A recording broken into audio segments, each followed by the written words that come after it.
آپ کی گورنمنٹ کے اوپر مختلف دہشت گردی کے مقدمات کیے جا رہے ہیں. ہر کوئی سیاسی کارکن رہ نہیں گیا, کوئی سینئر رہنما رہ نہیں گیا جس کے اوپر دہشت گردی کے مقدمات نہ ہو. دیکھیں, یہ جتنی حربے استعمال کر سکتے کریں.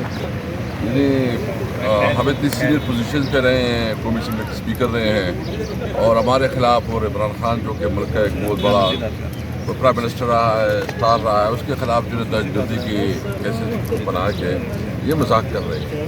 یہ ملک کے ساتھ جو ہے نا یہ فاشزم پھیلا رہے ہیں, اور اس طرح جو ہے نا اس رویے سے جو ہے نا یہ نہیں ہو سکتا.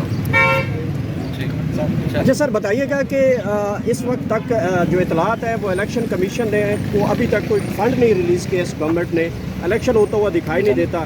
کل سپریم کورٹ کی طلبی بھی ہے کہ کیا اس کے اوپر پروسیڈنگ بنی ہے ابھی تک؟ دیکھیں, اگر یہ نہیں دیتے تو پھر تیار ہو جائیں کنٹمپٹ میں, اور میرے خیال میں یہ شہباز شریف کی قربانی دے رہے ہیں.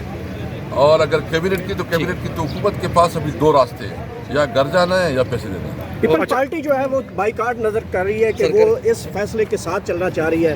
کیا لگ رہا ہے کہ پی ڈی ایم میں واقعی یہ دراڑیں چل رہی ہیں؟ مجھے اس کے بارے میں پتہ نہیں ہے, اور اگر وہ آئین کا ساتھ نہیں دیں گے تو وہ بھٹو کی روح کے ساتھ غداری. اچھا سر, ایک آئین کے اندر جو ترمیم کرنے کی کوشش کر رہے ہیں قانونی طریقے سے, کیونکہ آئین کے لیے تو میجورٹی نہیں ہے جس طرح سے ہونی چاہیے.